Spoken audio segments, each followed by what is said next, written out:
Hi, everyone. It is January 19th, and I'm just so excited about this podcast because what I get to do is talk to some incredible people. And it's so interesting how I actually did a mental health symposium with Joey in March last year. And so I knew who he was, but I hadn't really talked to him. And your TikTok video actually showed up just randomly a few weeks ago. I think it was about a few weeks ago. So I followed you and then we started talking from there. And I was like, well, I wonder if Joey would want to do my podcast. And so it's cool because I feel like the luckiest person alive. I get to have these conversations with people that inspire me. And so what I want to do is let Joey tell you some of his story. And what we really want to talk about is, obviously what we've been through because we've both been through some really big struggles.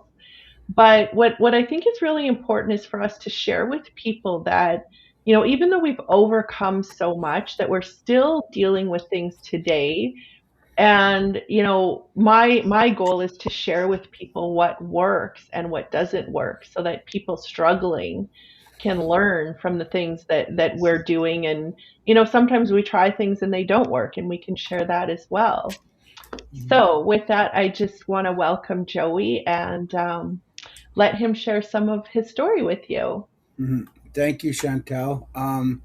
It's an honor to hold a conversation with you. And I find the biggest thing when I speak from my heart is helping others, and then it helps myself too.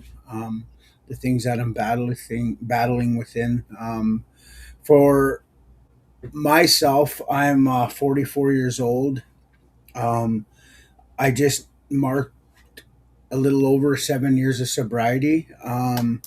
Where I couldn't fight to stay sober for one day. The last 6 years of my destructive path in addiction turned to the worst. I was heavily addicted to crystal meth, basically homeless in Prince Albert.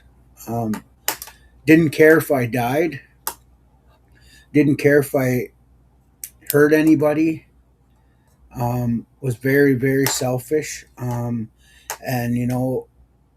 there's something that I did not share for a long time because I was ashamed of it when I sobered up was I was getting very suicidal, to the last 6 months of my destructive path. It was always in my head where I wanted to end my life. And I came close, you know, about a week before I was arrested. Um, I had did something that I wasn't proud of in Prince Albert, and I was up for like 8 days. Um, I I took yeah, I grabbed a sawed off shotgun and I went to my grandfather's house on the East Flat, and I uh, I went in a room downstairs where I stayed when I was allowed there, and I loaded that gun up and I had it in my mouth. And what saved me was my grandfather got up in the middle of the night to use the bathroom, and I heard it, and I snapped out of it and I finally fell asleep. I got up and I took off to Saskatoon, and then I shortly after that I was arrested. But it's it's it's those moments right there where I really think about lots today, because if I would have did that, the regrets, the hurt that I would have put on my family, taking that easy way out. Um, you know, it took me a while to start sharing that in my story too, because I was ashamed of it. You know, I I didn't want to tell people that I was getting suicidal. Um, and that's one thing I didn't do. I didn't tell anybody. I was just gonna do it. And I never thought as a kid growing up that I would get to that point in my life. And it was because of the drugs. and all the unhealed wounds I had in me growing up as a kid. And all I was doing was numbing that pain. Mm. And, and a lot of these communities I go speak in, a lot of them are going through those kind of feelings, where they don't want to be around. And what I know off of suicide is when somebody's going to do it, they're not going to tell anybody. They're Oh. just going to do it. You know what I mean? Um, and that's what scared me. That's what's I think about lots. Because that's where I was at. I wasn't telling anybody. I wasn't doing it to, you know, I don't know. I shouldn't say crave attention or anything, but I knew that I didn't want to be around anymore. And that's why I kept committing crimes, and that's why I kept doing what I was doing because I didn't care. I didn't care if I. That's how bad I was into the addiction of. I was lost in crystal meth, and yeah, I felt like I had no way out. The only way out was to end my life, and sometimes I always think about that. I'm glad I didn't, and that's how powerful that the addiction can get. So before you were doing drugs, were you ever suicidal, or it was when you were on drugs? Well, no, I wasn't. I was never suicidal. It was just because of the drugs. And so what would you say led you to start doing drugs? Well, what led me to start doing drugs was, I believe it was my trauma as a kid growing up. Um, you know, we all have our traumas, each and every person that lives on this earth, Mm-hmm. because nobody lives a perfect life. People talk about their traumas. People don't talk about their traumas. Right. People smile around and act like they're okay, but deep down, a lot of people have traumas that they don't deal with. And that's how I was for years. I always thought growing up with my grandparents, I lived a good life. I barely seen drugs and alcohol, but I did though because I'd go back to the reserve to visit my dad's parents, and I remember seeing that. I remember seeing my mom and dad. I remember seeing my dad drunk when I was 5 years old when my mom and dad were together.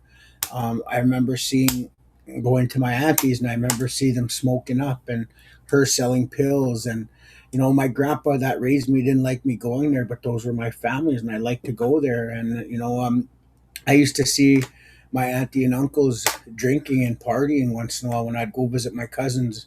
And I used to see fights, and you know I always thought, and then I'd have a safe place to go, and that's where my grandparents raised me. But I also had a lot of other childhood traumas. As I was bullied in school too as a young kid. Racism, getting called pretty bad names that scarred me, that left really, really horrible scars on me, where I ended up becoming a bully. And Mm. I even get that once in a while. An old school friend would say, I'm I'm so proud of you. You changed your life around. I remember when I used to go to school with you. You were this, you were this kid that, I was a bully. I was a bully when I was in, because I was bullied. You know what I mean? Mm-hmm.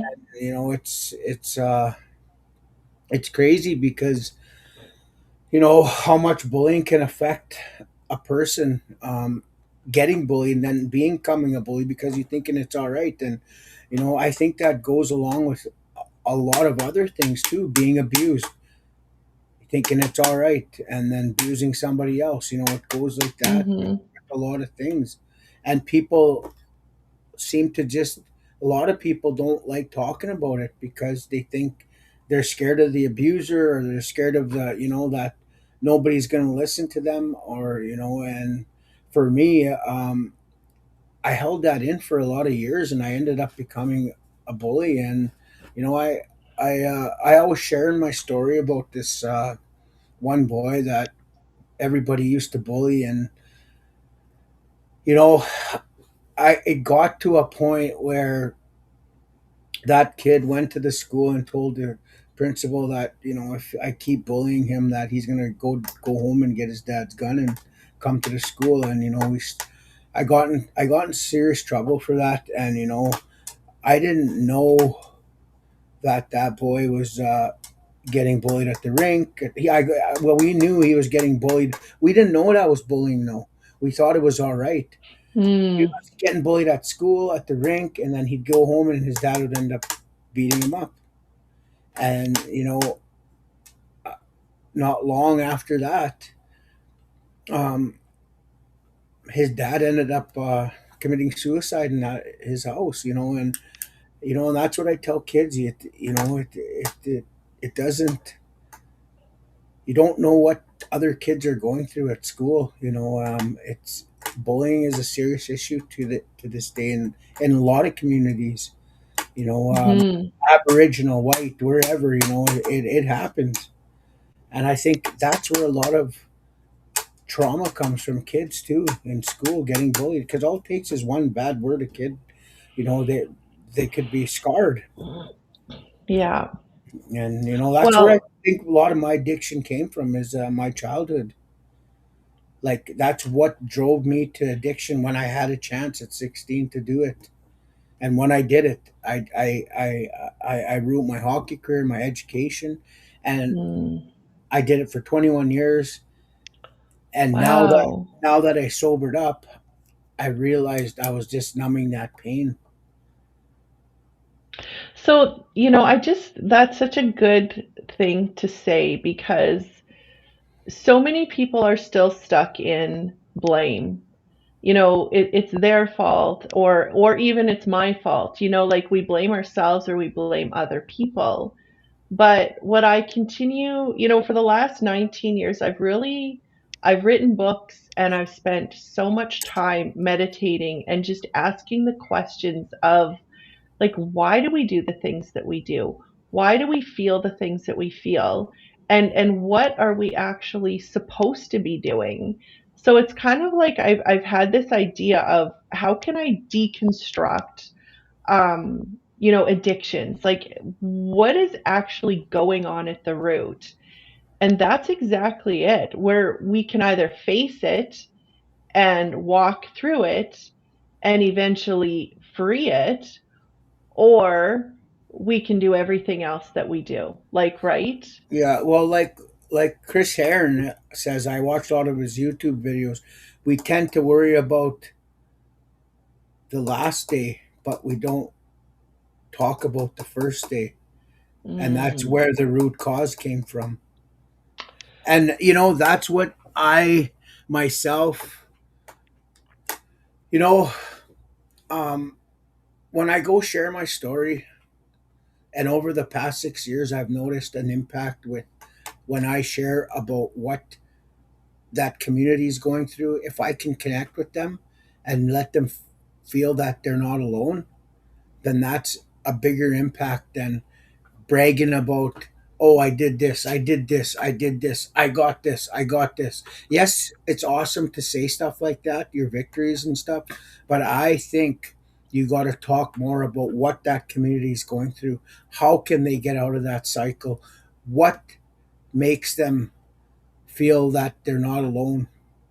And I think that's where a lot of people are stuck in, is they think they're alone, because they're in a lot of those northern communities. And there's, I can imagine being addicted up there. mm, The depression, the you know like when there's no bottle or when there's no drug up there, and there's very little resources up there. It's easier in the city to get stuff, right? And that's why I think mm-hmm. a lot of them in the north end up in the city, because it's easier for them to feed their addiction. And when they're up there in the north, a lot of them take the easy way out. Right. There's that's why there's a lot of suicides in the north. And I think a really, really good point here, and I think the reason why you and I connected so well is because what we're both really good at is really sharing that we struggle today. You know, like I love that you're saying that because there are so many people out there talking about their wins, and that's really wonderful. I'm glad that people are overcoming and winning. Yeah, me too, and I love it. I love seeing when I go and see speakers talk about their wins, and how they've came Mhm. from the bottom to up. But I really believe that people, it's more valuable to see where the root cause came from. That's what there's people are stuck. They need to be inspired, and because my Yeah. events I go to are usually based on drug and alcohol. How I've came Mhm. hope, recovery, resilience. You know, Oh, I like like that. I'm 44 years old and I'm going back to school to get my grade 12 right now, and that's something I absolutely love. That's You so know, amazing. and I and like I it and that's just me speaking for me that I get quite a bit of speaking engagement because people can really relate to my story, and Well, that and sorry. go ahead. Well, and that's what once again, it's like it's okay to not be okay, and I think Exactly. that's probably why people are so drawn to you because you're not pretending that your life is now perfect and you've got all your shit worked out and you're never going to struggle again. Like that's not helpful for people. And I love that we're having these conversations because what I'm really really excited about and passionate about is to share tools with people because we've had a lot of mental health awareness and that's a great thing because we didn't have that when I was growing up.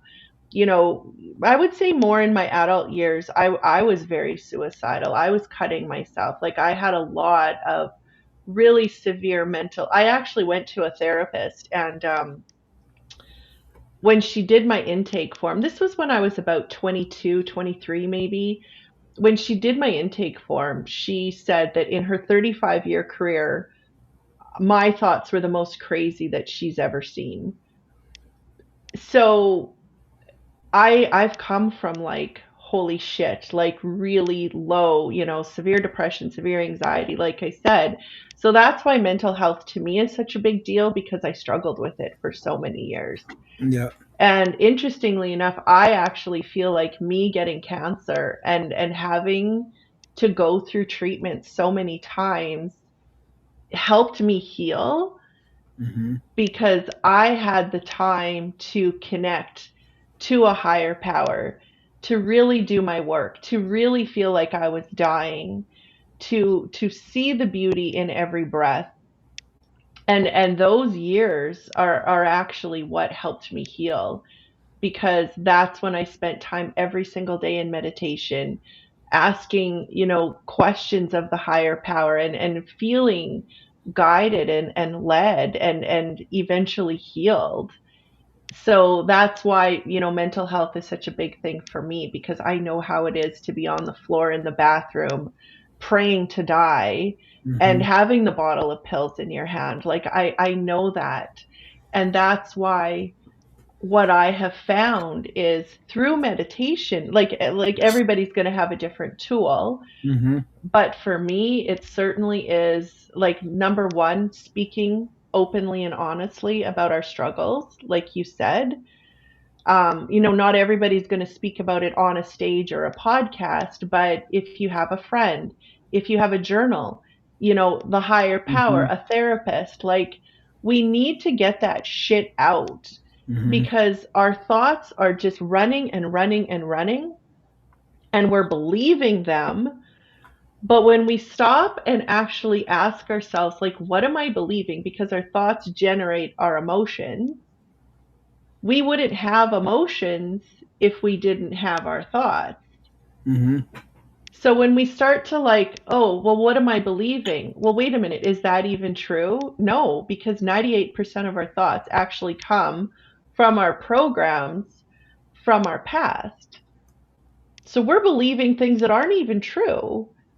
And that's where I want to start to share what I've learned through these years, what worked for me, because, you know, everybody's struggling. Like you said, like Hmm. if you say you're not struggling, I would say you're like a really good liar or very delusional. So Yeah, I feel like, it's time, and that's why I started to do my videos every day. It's like put your hand on your heart and breathe. yeah, And to really recognize that there are emotions going on here. And then when you start to question those thoughts and listen to them, it's like, well, no wonder I'm scared. Like, this weekend, for example, I got myself really, really fucking worked up about stuff that's going on in my life. And I feel like I've just had all of these new responsibilities dropped in my lap. And I started to freak out about it. And I was having like kind of panic attacks and kind of, yelling at my kids and just like, I was just so overwhelmed. hmm, And then today I really sat with it and I was like, holy shit, I have this blessing of these incredible kids. Yeah, now I have to drive them around because they have jobs and they're doing these things. But what I wasn't realizing was I was stressed out about money and how I'm going to make money to be able to pay for these things. But what I wasn't doing was appreciating the things like my children and those moments. So I was letting those big scary thoughts pull me out oh of the yeah. moment. Mhm. The moment that matters, right? And that's spending time with your kids, Yeah. especially with what you've been through. You've been through cancer, and I couldn't imagine. But like you said, it's we all battle with, and it's a Mhm. matter of finding those tools that help you get through those battles, because we do get overwhelmed when life gets busy. For myself, I don't have children, but you know, with the new year coming in, I was done my last speaking engagement. Um, I made a decision that I was going to go back to school on June 7th at Northlands College. So I kind of wasn't promoting going out to speak or anything. I had a website, I closed it down because I just felt like it's not something that I got to pay $250 a month for right now. Mm. I don't need to network. I had clothing I had ordered before, and I usually, you know, I don't have that ambition to sell them. I was giving them Mm. away, but that's just giving back to, people that, it's for me, it was just giving back. It's not about the money thing. Mhm. But anyways, so I had my mind set on speaking, on going back to school, and I was stressed. I was really really stressed out. Why? Because of money situations. I Mm. just bought a brand new truck. My payments aren't cheap, but I had I have money saved away for that, and I thought, well, this is what I'll use. But once again, I would stop myself and I pray, and that's where spirituality came in. I always left whatever my stress and worries are is on my higher power, and he would get me through it. And so Christmas holidays were over. I was still stressing. I was talking to and my girlfriend was even saying, I'm proud of you. Because I was even thinking, well, I don't know if I should go back to school yet. I think I should try find a job, or and and honestly, inside of my heart, in my mind, I was getting stressed out because I didn't have any speaking engagements coming up. And I Mm. was, and it gets like that. It's like a roller coaster. And so I, once again, I'd trust in my higher power. And, you know, uh, January 7th came around. I went to school, really enjoyed it. And all of a sudden, you know, uh, my phone rang, and, got a text, and, I got a speaking engagement. And from that speaking engagement, they wanted me in another community in PBCN, and then, you know, I got another speaking engagement in Pachinak next month, and I got another one, like that, and And like one thing I was really stressed out about too is, are they gonna be flexible with me at the school? And Oh, I finally met my instructors, and they're so flexible. I like when I'm in school, I get my work done. Today I got my assignments because I'm going to be missing Thursday, Friday this week. And it just took a whole weight off my shoulders and stress, because of, mm, of money things too. Like we need our money. We need our livelihood, right? We need our to pay mm-hmm. our bills and stuff. But and then that's what I thought about. I sit there and I reflect. I didn't want to get out of my comfort zone by going back to school, and I got out of my comfort zone, and now I absolutely love going to school. I look forward to getting up every morning, going to sit in class, and getting my head down and start learning about stuff that I hadn't went like learned in how many years. You know what I mean? Wow. One thing I'm not good at is in computers, and I'm doing everything on a Google Chromebook and getting practice on that. And I'm getting out of my comfort zone. That's so good. It is. It's and I'm 44 years old, and I'm doing my grade 12. And that's something that addiction took away when I was 20 some years ago. And it's never too late to go back to school, and I'm not ashamed to admit that. Well, and it's interesting that you're talking about that because for so long, when I was sick, it was all about meditation, you know, and finding peace because I never had peace in my mind. There was always too much going on. So peace was such a big thing. But then I started to realize like I'm not really playing and I'm not having fun. And then what I really started to recognize is the beauty. Like I started to go to the gym in September Hmm. again. And I used to love the gym and then I was sick for years and I gained a bunch of weight and got so sick. And what I'm recognizing, my little thing now, I actually made a deck of cards and they're getting printed right now, but it's peace, Nice. play, and purpose. Oh, Because that's awesome. to have the balance, like, yeah, you can meditate on a mountain, but you still need to play and have fun. Hmm. And you also need to have a purpose. Like, you need to set some goals. And, I find sometimes people to put too much emphasis on goals and not enough on the fun. So Hmm. that's where I'm working. It's like, oh, can I actually find this balance now of all three?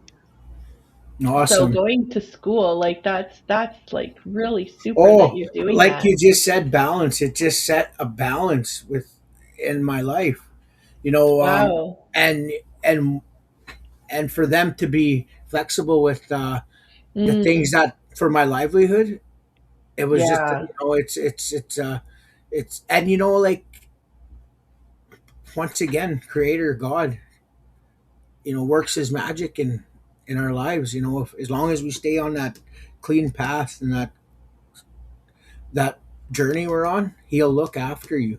And that's spirituality is something that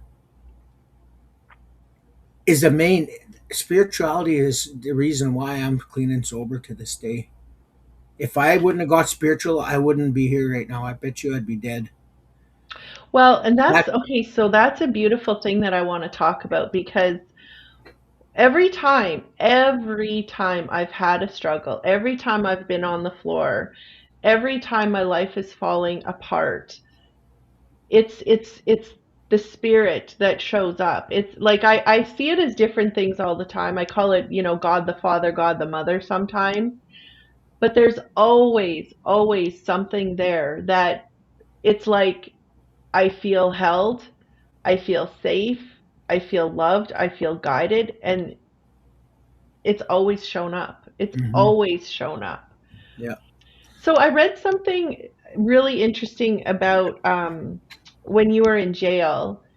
Like, I just, what I want to talk about is how would you describe how, spirit creator put you on a new path? Like, that's actually a really, really big deal. Well, I'll tell you the my turning point. I was just sentenced in Saskatoon Correctional. I was looking at penitentiary time. Um, So like how much time? they were asking for 36 months or something. That's penitentiary time. And I stayed on remand for 3 months, and I finally got a court appointed lawyer, and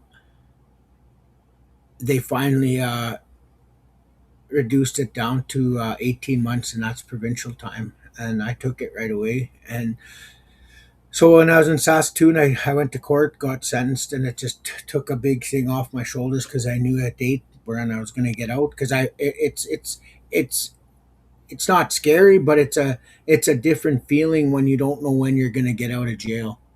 Oh. Um, and that's when you're on remand, and you get actually time time and a half served. I think when you're on remand, when you stay on remand. So when you get sentenced, they dock off. Say it's 30 days, you'll get docked off 60 days. Do you know what I mean? Mm. Mm-hmm. Most judges will do that and help you. But anyways, when I got sentenced to my sentence there and I got transferred to Regina Correctional, I got transferred right away to Regina Correctional. And you know, it was just a matter of minutes. Pack up your stuff. The van is leaving right now. You're heading to Regina, and I had a bunch of fear in me. I was like, oh man, a bigger jail. I don't know anyone there. I just had it good in Saskatoon. I had a lot of friends there. I was started beating there. I was going to start programming there, and then all of a sudden I got sentenced, and I had no choice. I got transferred to Regina, and a lot of million things were going through my mind. Um, I hadn't completely surrendered to the addiction yet. Mm. I was still kind of, like it was about 3 months after I was arrested. I've been 3 months clean and sober. And so I got to Regina, and first person I called was my grandfather, the one that raised me. No answer. I tried calling my mom was living with him. They were both. Then I phoned my sister, and all of a sudden my sister said that you didn't hear about grandpa and mom. I said no. She said they're both in the hospital. They're both not doing good, and it just hit me really hard. Um, I didn't know how I felt. I felt like, and like I just got sentenced. I was going to be in there for a long time still. So the first and one of the things I was thinking about is saying sorry to my grandpa for everything I did, and for my mother too. What my mother seen of me in the last, my last addiction. Like I put them through hell. So for them to know that they were in the hospital not doing good, the first things that crossed my mind was, am I ever going to see them again? Or and Mm. I couldn't just pick up the phone and talk to them and hear their voice. So that hit me hard. I was I was so defeated. I went to my cell, and I begged. I got on my hands and knees and I cried to God, and I said, if you're real, please come into my heart, come into my soul. And I looked in the corner and I seen a Bible sitting there, a black Bible. You get black Bibles in jail, and the first page I opened up was the the sinners, like asking God to forgive you for all your sins, and I read it out loud. And from then on, I started praying. I started talking to the chapel. I started talking to an elder in there. Um,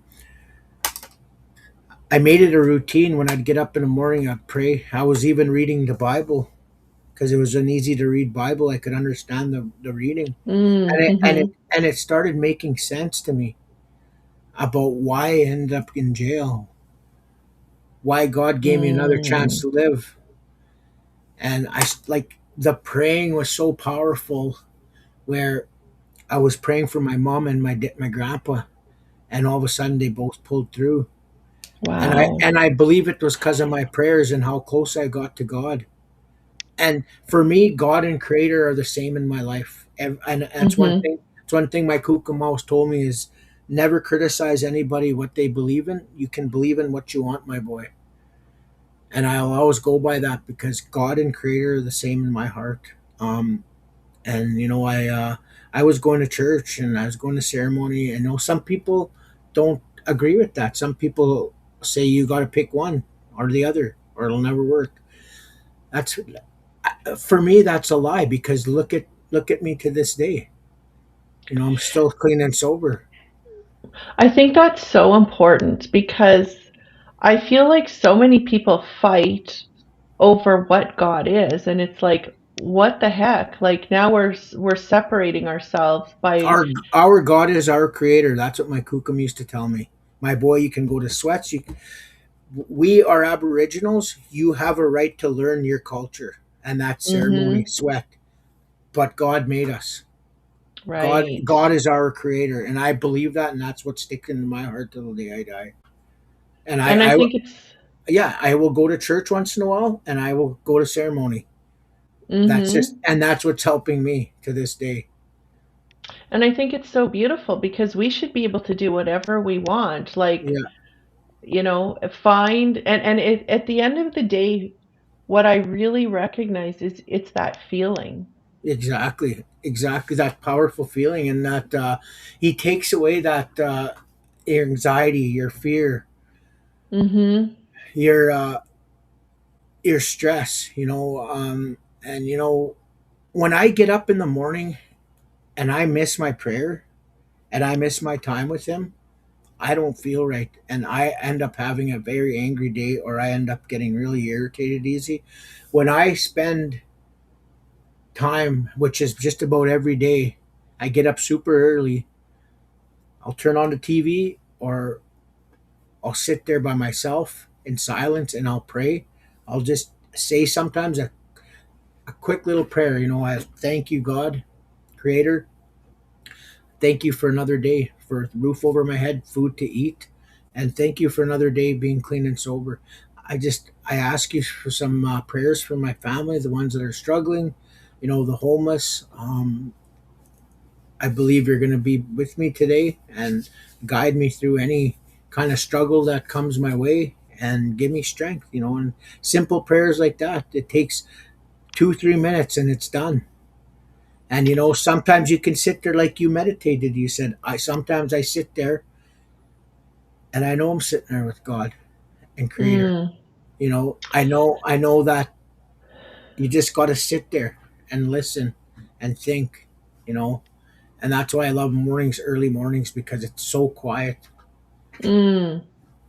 That is just so beautiful that you're saying this because what I recognized was because I went to church for a while, and sometimes I would hear things and then it would, like, because I almost died multiple times. I got so sick and then my mom died suddenly, and like I would say for 10 years my life was just hell after hell after hell after hell.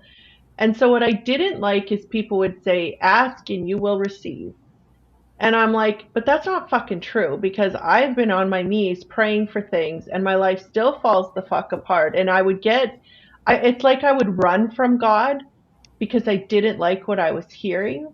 But what I've realized now through many, many years of meditation and listening and prayer is God uses struggles to really create strength within us.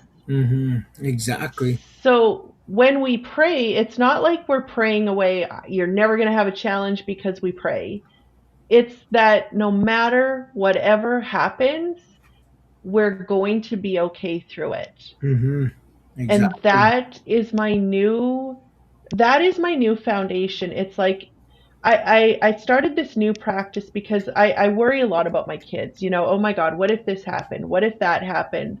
Well, what if it did? Like, what if the very worst thing that you can think of happens? I know that I'm going to be okay because I have God, that spirit in my life.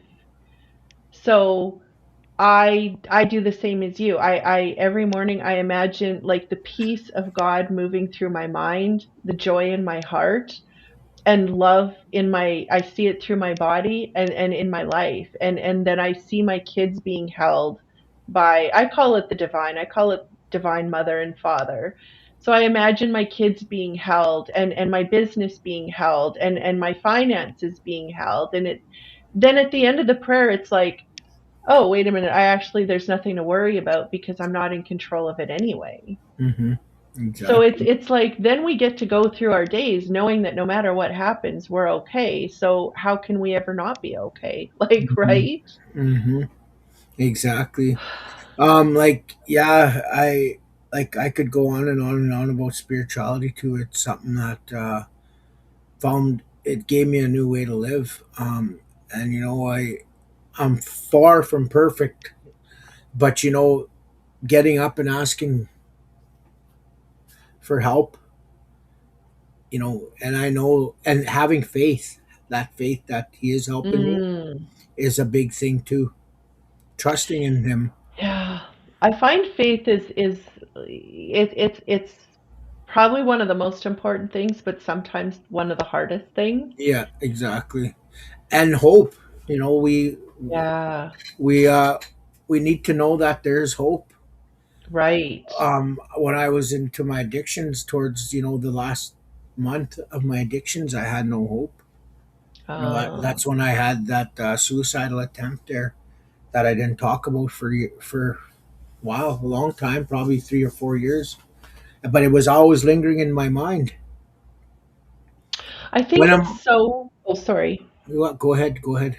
Well, I just think it's so powerful that you faced that and spoke about it, because I feel like when we've got shame, like shame just eats us. And so you were ashamed of something, but you speaking it out got it out of Hmm. your mind, which means, the love of God can fill you, creator. But every single person that hears your story is now feeling less shame because somebody is sharing something so deep. Like that is such an incredible gift. Like honestly, how many people's lives have you saved by talking about what you are ashamed of? You Exactly. know? Yeah. And there's sometimes when I go and speak to, and I don't think I make an impact at all, but there's always that one person that says something that, I can relate to, powerful, and there's sometimes when I go and speak to, and I'm just, I don't know, I had a rough day that morning, or, I got to reset and refocus before I speak. That's why I pray every time. I pray, Mm. I pray every time I go and speak. I pray for strength. I pray for guidance. And, it's something that I always do because I believe that's him helping me speak from the heart, right? And, it's being like I get a couple people ask me like, how do you do it? What do I speak about if I go share my story?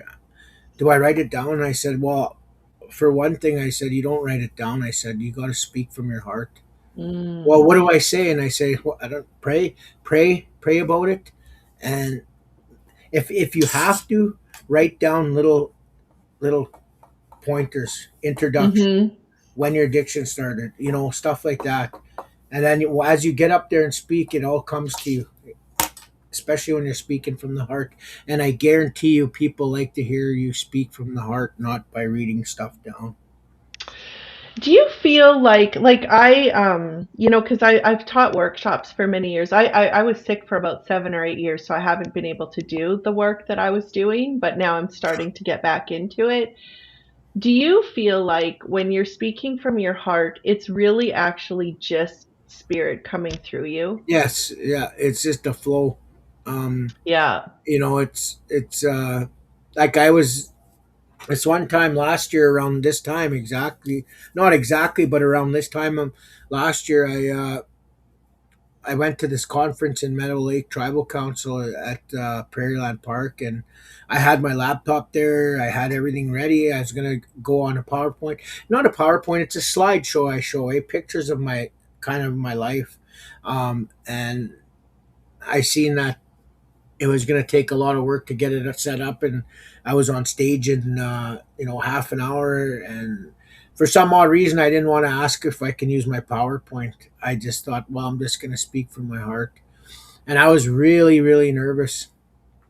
um, and there was probably about 450 people there, maybe Wow. more.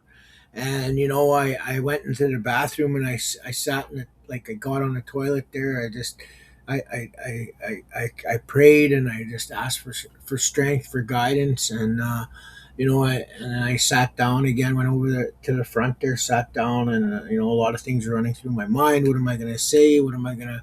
And I got up there, and I did about a half an hour powerful presentation. And I had the crowd clapping, and I had so many people come and talk to me after the thing. And I ended up getting about 3 or 4 speaking engagements because of that. It's just from prayer, and asking him to come into my heart, and speak the truth. And that's why I pray every time I speak, because I believe it's him working, and he's the one that made me start sharing my story, helping these communities. If it wasn't for him, and I believe he's the one that saved my life too. So here's a question. This took me a long time to do, but I'm actually at a place in my life now that I can look back and every single thing, like, my mom died suddenly and I was sick for many years. And like I said, we had different versions of hell, right? I can look back and every single thing that's ever happened, I thank God for it because it put me in this place where I can understand how it feels to almost die, how it feels to be financially ruined, how it feels to be, more afraid for people in my life than anything. Every horrible thing, every hard thing, I see it as it being placed for a purpose because now I can help people with those exact things. Hmm. Do you feel the same? Oh yeah, like that's why I think I get asked in a lot of these communities is every hardship I went through. And it's like when I first started speaking, I would just go kind of speak about never where my addiction came from, just where it Mm, started, and what I did. And then but now I started realizing the root cause. you know it's not about your last day of using it, it's about the first day, where your addiction came from. And I believe that's a powerful message to share to a lot of these communities is where your addiction come from, what was the root cause of it. I share about some events that happened in my addiction. I don't go out and share the whole story about me being lost on the streets, or the bit of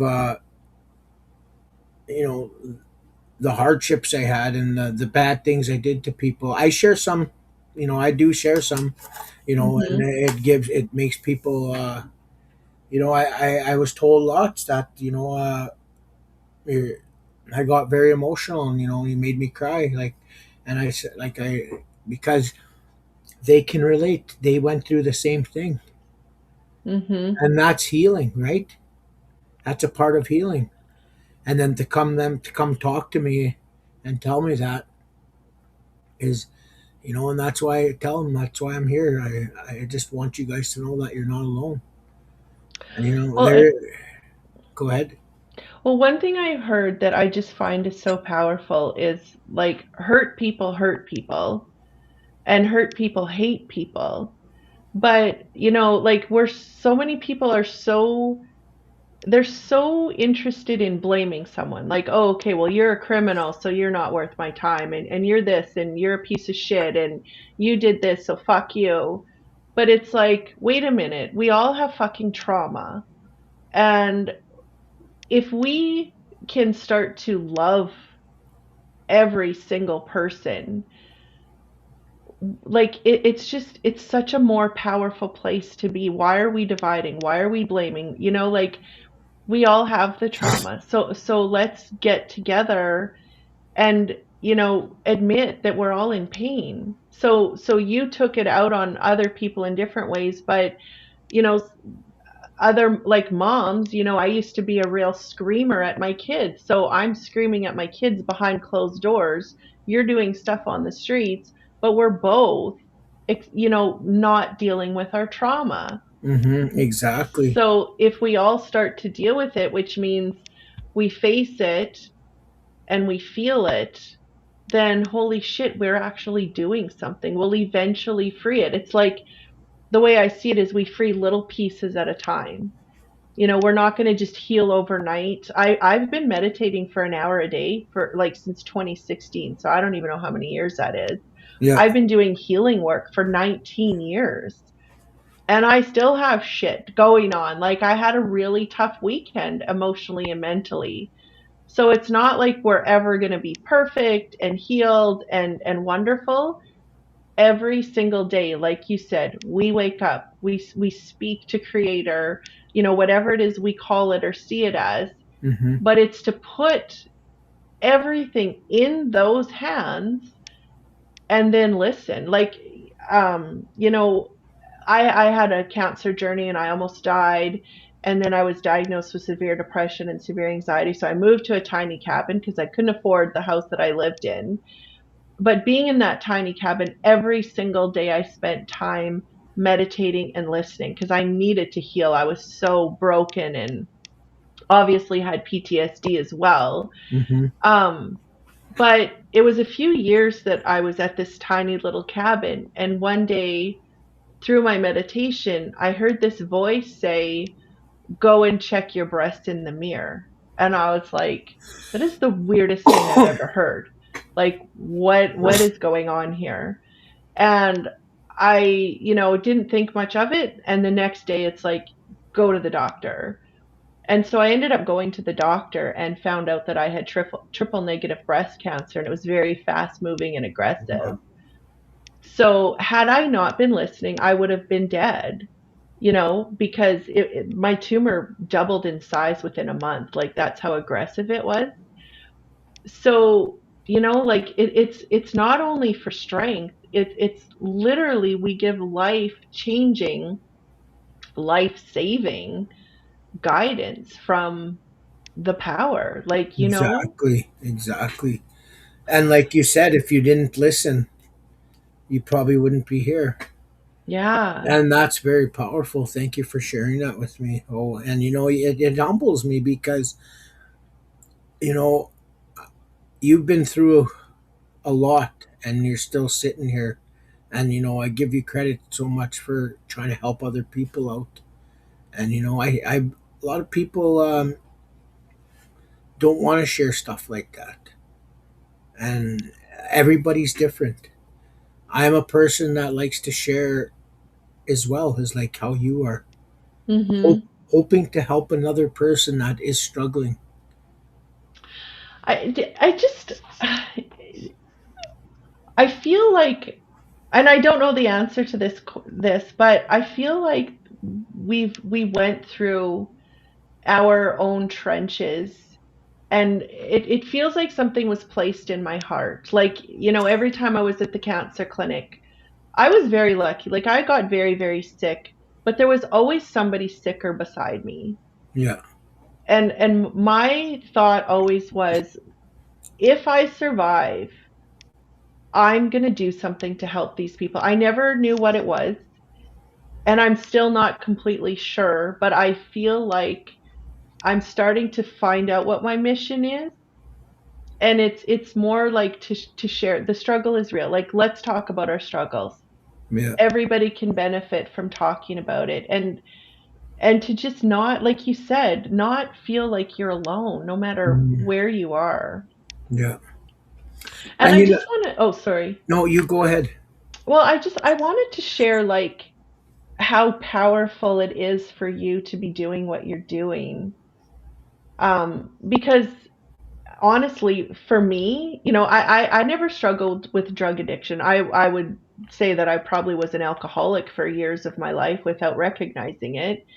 But in my mind, I would always think that, okay, once you do crystal meth, it's over. Like there's no coming back, there's no turning around. These people will never get better. Is what I honestly would have thought even yesterday. So to hear your story is like holy shit. Like you have a powerful freaking story and you turned your life around and now you're like 7 years clean. That is huge. Like so I'm so grateful that you're sharing this story because I'm sure there's a lot of kids out there whose parents are doing drugs and they think they're never going to get better or they've got themselves into a pit and they would think that they're never going to get better. Like they get to listen to you now and know that there's a way out. Hmm. That is so powerful. And the thing I try share with these kids too is the awareness, how dangerous it can be. And one thing I always say to the kids too is I'm not here to tell you guys it's okay to get into drugs and drinking, and then you can almost go to jail or almost get killed and then come back and live a good Mm, life again. Just don't go down that path. You don't have to, because you might not make it back. right. And that's so many people that I know are gone to this day that never made it back. And there's so many moms and dads and brothers and sisters, auntie and uncles that lost people they love because of drugs and alcohol. And it's Mhm. it's an epidemic in our communities right now. It's totally, absolutely ruining our communities.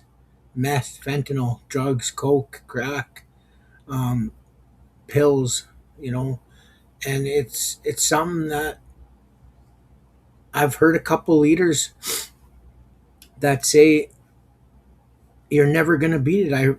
I've even heard it from a buddy that knows a buddy that's been a cop for a lot of years, saying we're never ever going to win the battle against drugs. Mm, But from me sharing my story, going into these communities and making, helping maybe just that one person realize that there is hope, that you don't have to live that lifestyle anymore. You can change. And that's where I find that a lot of people struggle with is they, when you're stuck in that cycle like myself, there is no hope. That's all you know. I know you want to change, but like I had to go to jail. I had to get arrested, mm, thrown in an 8x8 safe cell, and I had to be dope sick for 2 weeks and tough it out. Because I couldn't do it alone out in the streets. Because I would go back to my old friends. I'd go back. right. I would go get my drug out because it was so easy to access, and I would just, I'd continue that cycle that I was stuck in, and that's all I knew about, which almost Okay, took. so well, and here's a good question. So now you're talking to people like obviously we don't want them to go to jail and go down the roads. So what do you share when you speak about how to break the cycle? Um, well, you have to. Number one thing is you have to surrender. You Mm, got to surrender in your mind. Tell yourself that I'm done. I'll go to any lengths, because we go to any lengths to get high. So I go to any lengths to stay sober. wow. I switch it around. And one other thing is I had to walk away from my old friends I was using drugs with. It was hard. It was Right. it was a little tough for a bit when I first got out of jail, but Mhm. I wanted my sobriety because I promised myself that I'm done with this lifestyle. I surrendered to it. So when you do your talks, do you talk about like the creator? Oh yeah, I talk about Oh, you everything. do. Okay. Yeah. See, that's a fear that I have because there are so many places that, you're not allowed to talk about this and that. And I've always kind of like worried, okay, well, if I want to do public speaking now, am I allowed to talk about this? Because Well, to me, it's the most powerful. I don't preach about it. No. I talk about a section in my presentation on what spirituality did to me. Mm, hmm. Like I don't sit there and preach about spirituality. Right. Yeah. Yeah. I love that you speak about it because it is such a big Oh, part of your there's journey. not one time I share my story about spirituality, how much it's important in my journey, because it is Oh, it's the number one thing in my life. yeah. And it's so true because I feel like, for me, I talk a lot about being in the moment, connecting with peace and joy and love, but that is the embodiment of the creator is peace and joy and love, Yeah, because you're you sitting with him. know? Yeah, exactly. So when you're in the space, you're actually with that, Yeah, which is so powerful. exactly, and that's where you gain your strength from. Oh my And gosh, and and I everything. and I believe the struggles that he puts us through, daily struggles, um, that we get through, that it gets us stronger. It's so true. Because It's so if you true. lived a happy life or a perfect life every day, how are you going to get stronger? Or you had everything Well, put out to you on a silver platter, you'd never get stronger. it's so true because, you ask for patience and you're going to be given opportunities to find patience. You're not just going to be given patience. Like, Yeah, I've had to come by patience, like the hard way. yeah, Oh my God, like we literally have talked for an hour already. yeah, I would love for you to come. Like, I'm kind of looking at doing this once a month yeah, because I think there's just so much that we can share. And yeah, thank you. Your story is just so powerful. And what I love most about what you're doing and the person that you are is your heart. Like, it's yeah. just so beautiful. That's what my mom said to me the other day. She said, "My boy, I don't know." She said, "What I would do without you. You know, I can't believe, what you do for me." And you're like, my mom and my dad been split up for years, but she just said, you how much you care for your parents still. It's you have such a big heart, and I, I've always had a heart, and I got that from my mom too. My mom has a really big heart. My dad does too. My dad's a really good person when he's not on his into his addictions too. Hmm. And I pray for my mom and dad to deal with their traumas the way I'm dealing with them. And it's a never ending battle. It's a never ending thing. Is healing. We'll heal right Yeah. till the day we die. Oh, that is one of the most amazing things that we have to learn because I think lots of people think, okay, I'm going to be done at some point, but I don't think we are. No, I think every day is something new. no, yeah, yeah, you can't. You're never done. Yeah. I don't care who you are or whatever you're never done healing. No, I don't think so either. There's always room to be a better person. Oh, you know what? That is like I love that you said that because it's true. Like, why wouldn't we want to be better people? Yeah, Well, thank you exactly. so much, my Yeah, friend. yeah. You have a good evening. That was wonderful. You too. So Yeah, we'll chat later and thank you once again. no problem. Have a good evening. You too. Thank you, Thanks. everyone, for joining us. We will see you soon. Thanks. Bye. Bye.